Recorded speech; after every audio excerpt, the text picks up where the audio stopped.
El taller de Geppetto era un refugio del mundo. Las sombras se aferraban a las esquinas, el polvo de madera bailaba en el aire. Estaba solo, siempre solo, con los fantasmas de su pasado. Tallaba para olvidar, para silenciar las voces que lo atormentaban. Un día comenzó a trabajar en un títere. Este sería diferente, este sería especial. Eligió la madera cuidadosamente, pino, fuerte y pálido.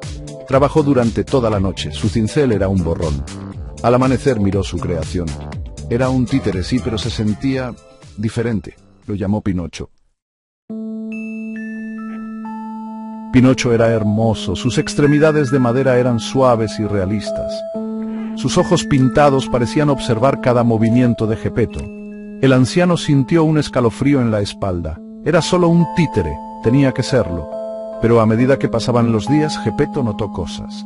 La cabeza de Pinocho giraba, sus ojos parecían seguir a Geppetto por todo el taller. A veces a altas horas de la noche, Geppetto creía oír susurros provenientes del títere. Pinocho aprendió rápido, observaba cada movimiento de Geppetto, su mirada de madera era inquietante. Comenzó a hablar, su voz un susurro bajo y áspero. Hacía preguntas. ¿Dónde aprendió Geppetto a tallar? ¿Por qué estaba siempre solo? Geppetto intentó ignorarlo, pero Pinocho era persistente. Quería saber los secretos de Geppetto, quería saber sobre la voz que atormentaba los sueños del anciano, la voz que hablaba de una vida robada. El miedo comenzó a roer a Geppetto. Las preguntas de Pinocho se acercaban cada vez más. Parecía saber cosas que no debería. Hablaba de una mujer, su rostro pálido a la luz de la luna. Describió un relicario, su plata deslustrada por el tiempo. Geppetto intentó destruir al títere, silenciarlo. Pero cada vez que se acercaba, Pinocho giraba sus ojos pintados y vacíos hacia él. Su voz, un susurro suave y amenazante, paralizaba a Geppetto en seco. La verdad era un monstruo que Geppetto había mantenido encerrado. Años atrás, impulsado por la envidia y la codicia, había robado. Había tomado el relicario, una reliquia familiar, y con él había tomado una vida. Había huido, dejando atrás los susurros y las acusaciones. Había buscado consuelo en su talla, pero la culpa lo había seguido. Ahora Pinocho lo sabía. De alguna manera, el títere lo sabía.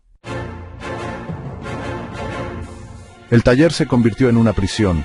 Geppetto estaba atrapado con su creación, su pecado materializado en las extremidades de madera y la sonrisa pintada del títere. Pinocho se burlaba de él, su voz un recordatorio constante del crimen de Geppetto. Hablaba de justicia, de retribución, hablaba de la mujer, su voz llamando desde el más allá. Geppetto se hundió más en la desesperación. Estaba atado a Pinocho, unido por la culpa y el miedo. Una noche, mientras la luna proyectaba largas sombras sobre el suelo del taller, Pinocho comenzó a cantar.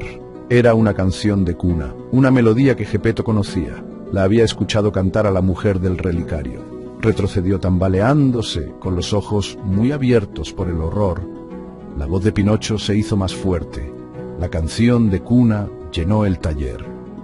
Ya no era una canción infantil, era una acusación, una demanda de justicia que resonaba en el silencio de la noche. Geppetto ya no pudo soportarlo. Cayó de rodillas, el peso de su pecado lo aplastaba, confesó. Su voz, ronca por años de silencio, llenó el taller. Le contó todo a Pinocho. Habló de su codicia, su miedo, su remordimiento, y mientras hablaba, una extraña paz se apoderó de él. Los susurros que lo habían atormentado durante años se desvanecieron. Pinocho estaba en silencio, con los ojos pintados fijos en él. A la mañana siguiente, la gente del pueblo encontró a Geppetto. Estaba sentado en su taller, con el rostro pálido y los ojos vacíos. En su mano sostenía un pequeño títere de madera. Pinocho se había ido. Algunos susurraban sobre locura, otros sobre justicia. Pero Geppetto nunca habló de esa noche. Llevaba el peso de su pecado, una carga más pesada que cualquier madera que hubiera tallado. Pinocho había cumplido su propósito, había revelado la verdad, y al hacerlo había liberado a Geppetto.